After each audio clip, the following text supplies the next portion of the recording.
Thank you very much, Mr Speaker, and can I thank the member for Kennedy for his question and reassure him that Australia will always stand up for our national interest. This year's 44th session of the World Heritage Committee is organised by UNESCO in cooperation with the host country, China. And the member refers to media reports this morning that draft recommendations were released last night that would seek to place the Great Barrier Reef on the in danger list. We will work closely with all state parties in the World Heritage System to ensure they understand why Australia believes it is wrong to single out the best managed reef in the world for this potential in danger listing. Now, Mr Speaker, climate change is the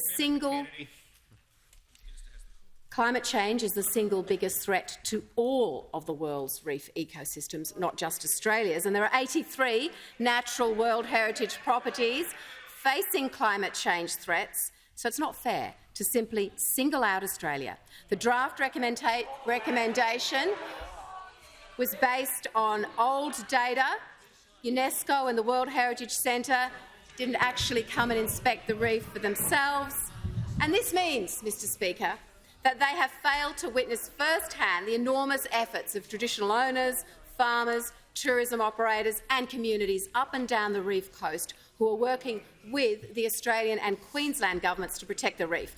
There are 200 different reef protection projects happening on the ground because of our investment. That's a $3 billion combined investment, which builds on the Liberal National Coalition's fine history of protecting the Great Barrier Reef. And I'd like to remind the House, Mr Speaker, and the member for Kennedy would be only too aware of this, that it was the Fraser government which in 1975 banned oil and gas operations on the Great Barrier Reef.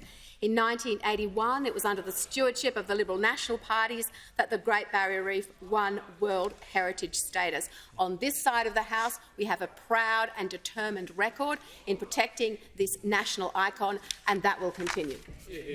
The member for Franklin. Thank you, Mr Speaker. My question is to the Deputy Prime Minister.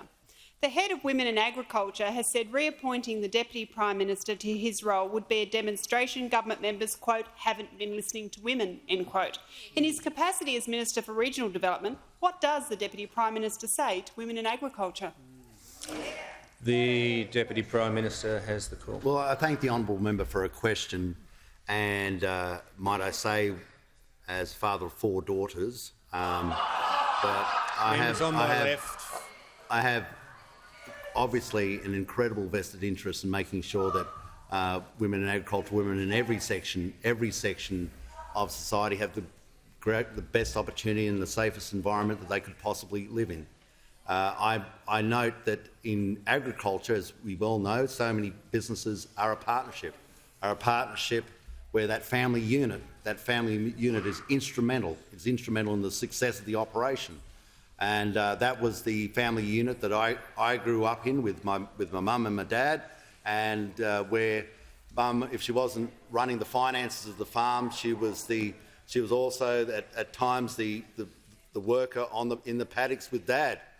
So in farming, it is really truly a partnership between both the mum and dad in a unit to try and make sure that that business operation works. More so, I would say, than many other areas of work within the nation.